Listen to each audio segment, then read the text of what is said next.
આપણી રૂઢિ પરંપરાગત આપણે જે સંસ્કૃતિને વિચારો છે ખરા એ દરેક સમાજમાં જ હોય. આપણે એક આદિવાસી સમાજની અંદર બધા જ જેટલા આપણા બધા જ્ઞાતિઓ છે એક આદિવાસી સમાજમાં એક એવી રૂઢિ પરંપરા. હું નાનો હતો ત્યારે મને ખબર છે ત્યાં સુધી એટલી સુંદર આપણા વડવાઓ પૂજા કરતા કે ભલે એ ગમે ત્યાં જતા એને હાથે કંઈ વાંધો નથી, પણ એક પૂજા એવી કરતા કે જે નિર્દોષ ભાવે પૂજા કરતા હતા એમ.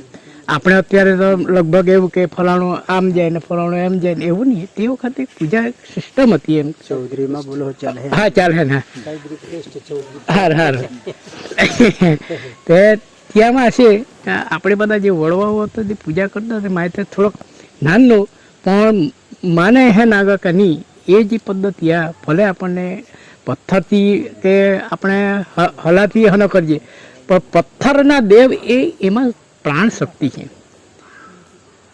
પ્રાણ શક્તિ એટલા માટે કે આપણી જે ઉર્જાઓ છે ને આપણી અંદરની ઉર્જાઓ એને જ આપણે જાણવાની છે. આપણે કાંઈ દુનિયાના બીજા બધા મૂર્તિમાં કંઈ જવાની જરૂર નથી. આપણી અંદરની જે શક્તિ છે ને એ શક્તિ સ્વરૂપે આ બધા આપણા દેવો વડવા એ મૂકેલા.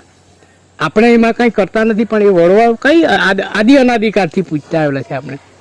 ને એ શક્તિ એ પંચમહાભૂતમાં આપણો જે દેહ છે એને અનુલક્ષીને આ બધા એ જે આપણી ધરતી માતા છે કે પવનદેવ છે કે અગ્નિદેવ છે કે આપણે એક તેજ છે આપણામાં, તેજ શક્તિ છે આપણામાં, એને અનુલક્ષીને જ આ લોકોએ બધું એ તૈયાર કરેલું હતું. અને મંત્ર વિદ્યા બી હતી.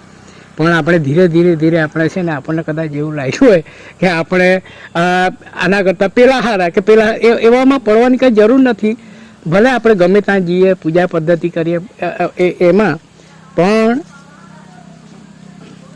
એ જે શક્તિ આપણામાં છે આપણે પોતાના સ્વયંમાં આપણે જાગૃત કરવાની જરૂર છે.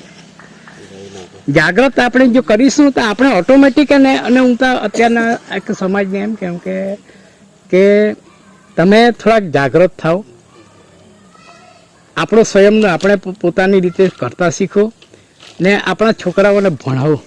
એજ્યુકેટેડ જેમ કરશું તેમ આપણો સમાજ થોડો વ્યવસ્થિત થતો હોય. બાકી તો જો આપણે જાગૃત નહીં થઈશું તો આપણી પરિસ્થિતિ પાછી ખરાબ આવી શકે એમ.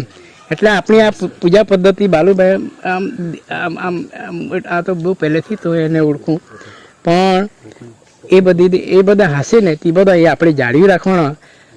ભલે તમે ગમે ત્યાં જાય ગમે ત્યાં હન કરાત પણ કમસે કમ આપણી જે પદ્ધતિ આપણે દાખલા તરીકે આપણે ઘેરે હોય આપણો ગામની અંદર સીમારીઓ દેવ હોય બરાબર, આપણે લગ્ન પ્રસંગે આપણે ત્યાં જઈને આપણી પૂજા પદ્ધતિ બસ જાળવા. આમ હે અમે ત્યાં અમારે ફળિયામાં એક સીમારિયા દેવ હતો, અમે નાનો હરખો મંદિર બનાવી દીધો, પતરે નાખીને મસ્ત બનાવી દીધો. ત્યાં બધા એક આપણે સિંગાપુરથી એક જણા આવે ને લગ્ન કરીને ત્યાં પૂજા કરીને આવે તો ત્યાં બહુ ગમ્યો હે કે સિંગાપુરથી હે ફોરેન કન્ટ્રીથી આવે તો ત્યાં ખૂબ જ ગમ્યો. કાંઈક આપણે કોઈ એક સાદી સીધી પૂજા પદ્ધતિ હોય, સરસ મજાનું પેલું એ હોય, નાનું સરખું મંદિર હોય, એટલે આવું બધું કરી શકાય એમ. એટલે આટલું કહીને જય માતાજી.